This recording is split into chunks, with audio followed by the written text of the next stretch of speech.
जनतेच्या न्याय हक्कासाठी प्रजासत्ताक न्यूज सदैव आपल्यासोबत।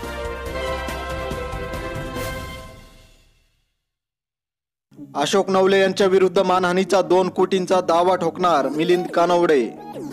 नवले यांचे सर्व आरोप बिनबुडाचे व राजकीय उद्देशाने। पत्रकार परिषदेत कानवडे यांच्याकडून तपशीलवार खुलासा।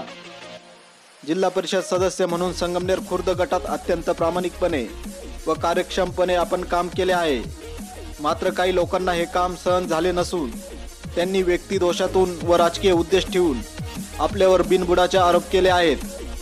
हे सर्व आरोप खोटे असून अशोक नवले यांच्या विरुद्ध आपण बदनामी व मानहानीचा 2 कोटींचा दावा ठोकणार असल्याची माहिती तालुका काँग्रेसचे अध्यक्ष मिलिंद कानवडे यांनी दिली आहे। संगमनेर शासकीय विश्रामगृहावर पत्रकार परिषदेत ते बोलत होते। यावेळी संगमनेर गटातील सुमारे 500 युवक कार्यकर्ते व पदाधिकारी उपस्थित होते।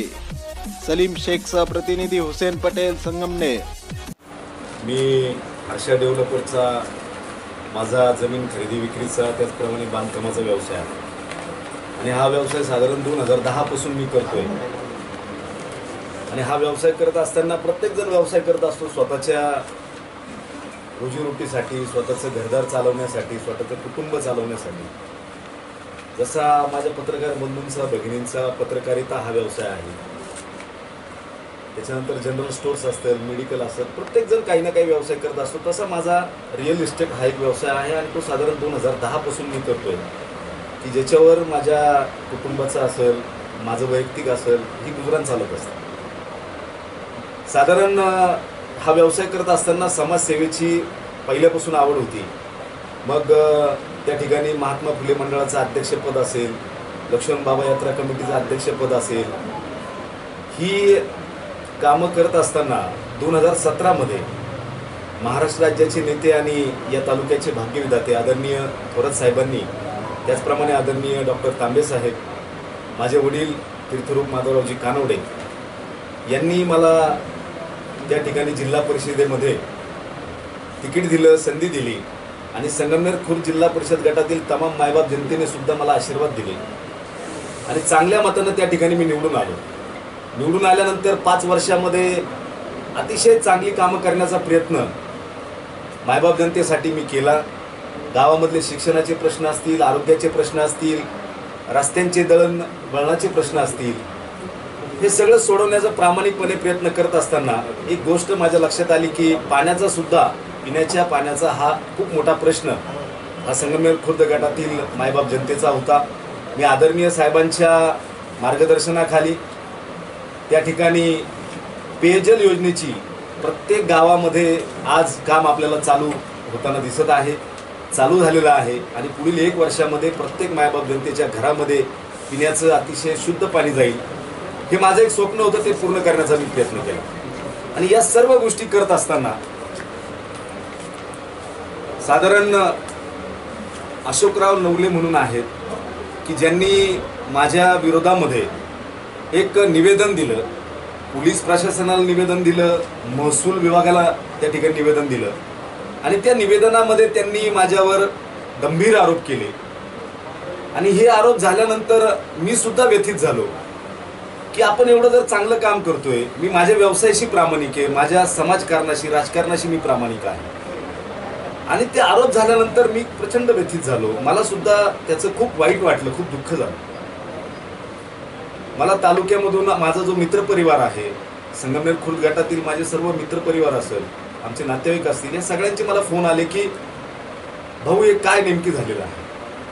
आणि मग सगळ्यांची इच्छा होती की भाऊ तुम्ही प्रेस समोर गेलं पाहिजे, तुम्ही त्या गोष्टी मांडल्या पाहिजेत की नेमकी हे कशामुळे घडलेलं आहे, का घडलेलं आहे। आणि त्या सगळ्यांच्या आग्रहाखातर माझे मित्रपरिवार असेल, ज्यांनी माझ्या सुखात, माझ्या दुःखामध्ये, माझ्या राजकीय वाटचालीमध्ये, माझ्या सामाजिक वाटचालीमध्ये, माझ्या व्यावसायिक वाटचालीमध्ये जे माझ्याबरोबर खांद्याला खांदा लावून माझ्या पाठीशी अतिशय भक्कमपणाने उभे होते, त्यांच्या विनंतीला मी या ठिकाणी आपण आपल्या सर्वांना या ठिकाणी त्यासाठी बोलवलं की हा जो आरोप माझ्यावर अशोकराव नवले साहेबांनी केलेला आहे आणि तो इतका गंभीर होता की त्यांनी त्याच्यामध्ये अशी मांडणी केली होती की त्या ठिकाणी आदिवासींचे खोटे दाखले दिले आणि त्या दाखल्यांची त्या ठिकाणी त्यांच्या नावाची नोंद करण्यात आली, असे खोटे दाखले आदिवासींचे त्या ठिकाणी दिले गेलेले आहेत। आता सदर प्रकार न्यायप्रविष्ट असल्यामुळे त्या प्रकरणावर मला जास्त काही भाष्य करायचं नाही आहे.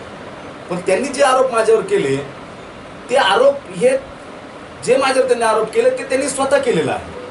आता माझ्याकडे एक असा पुरावा आहे की त्या पुराव्यामध्ये अशोकराव नवलेंनीच तलाठी महोदयांकडे मागणी केलेली आहे की सदर माणसांचे दाखले जे देण्यात आलेले आहेत हे सर्व दाखले महादेव कुळी समाजाचे आहेत आणि महादेव कुळी समाजाचे आहेत तर आपण त्याची नोंद त्या उतार्यावर करावी असं त्यांनी त्या ठिकाणी मागणी केली. आणि त्यांची मागणी त्या ठिकाणी तलाठी महोदयांनी त्या आदिवासी समाजाची 36-36 हा शेरा असतो तो शेरा त्याच्यावर तलाठी महोदयांनी त्या ठिकाणी घेतला आणि याची मागणी अशोकराव नवलेंनी केलेली आहे. त्याचा पुरावा सुद्धा माझ्याकडे आहे. त्यानंतर यांनी टोळ्या केल्या, यांनी तालुक्यामध्ये अनेक लोकांना फसवणूक केली, असे गंभीर आरोप या नवले साहेबांनी माझ्यावर केले. आणि हे आरोप करताना एक गोष्ट माझ्या लक्षात आली. मी पूर्णपणे या प्रकरणाच्या चौकशी केली आणि प्रत्यक्षदर्शनी माझा त्याच्यात कुठलाही सहभाग नसताना अप्रत्यक्षपणे त्यांनी जे माझ्यावर आरोप केले त्या आरोपाचं मी या ठिकाणी निश्चितपणे निषेध करतो. आणि जे आरोप त्यांनी केलेले हे अतिशय बिनबुडाचे आरोप आहेत. त्या आरोपामध्ये कुठलंही तथ्य नाही. आणि त्यांनी जे आरोप केले त्या आरोपाला प्रत्युत्तर म्हणून माझ्या सगळ्या मित्रांच्या, माझ्या संगमनेर खुर्द जिल्हा परिषद गटातील मायबाप जनतेच्या, तालुक्यातील माझ्या सर्व मित्रांच्या विनंतीला मी त्यांच्या विरोधात या ठिकाणी 2 कोटी रुपयाचा अब्रू नुकसानीचा दावा कोर्टामध्ये केलेला आहे. त्यांनी जे आरोप माझ्यावर केलेले ते त्यांना सिद्ध करावे लागतील कोर्टामध्ये. आणि या निमित्तानं मी हेच सांगतो की जर अशोकराव नवले साहेब तुम्ही कोणाच्या या ठिकाणी ऐकून तुम्ही हे जे आरोप माझ्यावर केलेले आहेत हे चुकीचे आहेत हे तुम्हाला पण माहिती आहे. पण इलेक्शन आपल्याला माहिती आहे, विधानसभेच्या निवडणुका जवळ आलेल्या आहेत आणि कुठंतरी बदनामी कशा पद्धतीनं होईल, काँग्रेस पक्षाची हानी कशा पद्धतीनं होईल, आदरणीय साहेबांना त्या ठिकाणी त्रास कसा होईल अशा पद्धतीनं मी तालुक्याचा काँग्रेसचा अध्यक्ष असल्यामुळे मला त्या ठिकाणी टार्गेट करण्यात आलं. आणि हे आरोप त्या ठिकाणी षडयंत्र मी असं म्हणू शकतो. हे षडयंत्र माझ्या विरुद्ध रचलं गेलं आणि त्या ठिकाणी ते आरोप माझ्यावर केले गेले. ते आरोप पूर्णपणे चुकीचे आणि खोटे आहेत. आणि म्हणूनच मी न्यायपालिकेवर माझा विश्वास आहे, न्यायदेवतेवर माझा विश्वास आहे. म्हणून मी 2 कोटीचा मानहानीचा आणि अब्रू नुकसानीचा दावा अशोकराव नवले साहेबांवर केलेला आहे. आणि जे आरोप त्यांनी माझ्यावर केलेले आहेत ते कोर्टामध्ये सुद्धा त्यांनी त्या ठिकाणी सिद्ध करावेत. त्यांच्याकडून त्यांनी जर ते सिद्ध केले तर मी हे अतिशय जबाबदारीने बोलतोय. त्यांनी जर ते सिद्ध केले तर मी राजकीय संन्यास घेईल. माझ्यामुळं माझ्या पक्षाला, आदरणीय साहेबांना कुठलाही त्रास होईल असं माझ्या हातून कोणतंही कृत्य आजपर्यंत घडलेलं नाही आहे. इथून पुढच्याही काळामध्ये घडणार आहे. मी मगाशीच सांगितलं, मी माझ्या व्यवसायाशी, माझ्या राजकारणाशी, माझ्या समाजकारणाशी मी अतिशय प्रामाणिकपणानं काम करतो. आपण सर्वांनी बघितलं असेल की कोरोनाची महामारी ज्यावेळेस आली होती पूर्ण जग त्या महामारीमध्ये अतिशय सामना करत होतं आणि आपण सुद्धा या समाजाचे देणे लागतो या भावनेतून मी सुद्धा त्या ठिकाणी आपण काहीतरी केलं पाहिजे, समाजाच्या साठी आपण धावलं पाहिजे, काहीतरी मदत केली पाहिजे. आणि म्हणून आपल्या सर्वांना माहीत असेल की प्राथमिक शिक्षकांच्या मदतीनं मी कोरोना सेंटर चन्नापुरीच्या सिंधू लॉन्स या ठिकाणी चालू केलं आणि जवळजवळ 700 लोकांना त्या ठिकाणी आपण बरं केलं. त्यानंतर निमगाव बुद्रुक या ठिकाणी सुद्धा आम्ही कोरोना सेंटर चालू केलं. त्या ठिकाणी सुद्धा त्या ठिकाणचे पदाधिकारी, आमच्या निमगाव बुद्रुक गावातील पदाधिकारी असतील, सर्व आमचे मित्रपरिवार असेल, सर्वांनी एकत्र येऊन त्या ठिकाणी सुद्धा आम्ही कोरोना सेंटर चालू केलं. त्या ठिकाणी सुद्धा 400 ते 500 रुग्णांना त्या ठिकाणी आम्ही बरं केलं. तर जी जबाबदारी समाजाची आमच्यावर आहे ती जबाबदारी सुद्धा पार पाडण्याचं काम इथून पुढच्या काळात मी करणार आहे. आणि जो काही आरोप या निमित्तानं माझ्यावर झालेला आहे तो आरोप अशोकराव नवले साहेबांनी सिद्ध करावा अशी सुद्धा या निमित्तानं मी आपल्या सर्वांच्या मार्फत त्यांना विनंती करतो. कोर्टामध्येच त्यांनी तो सिद्ध करावा.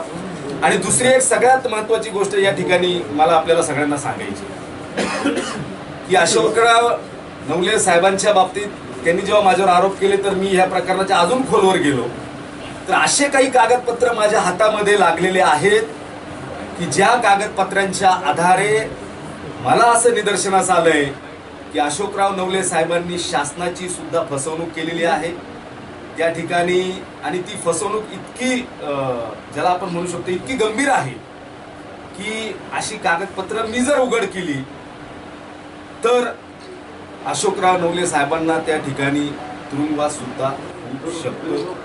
म्हणून माझी त्यांना ही विनंती राहील की नवले साहेब, तुम्ही माझ्याविषयी जे प्रसिद्धी माध्यमांद्वारे मीडियाद्वारे जी माझी मानहानी केलेली आहे, जी माझी बदनामी केलेली आहे, आपण कुठंतरी पुन्हा जाऊन त्या ठिकाणी माफी मागावी अशी सुद्धा या निमित्ताने मी त्यांना विनंती करतो.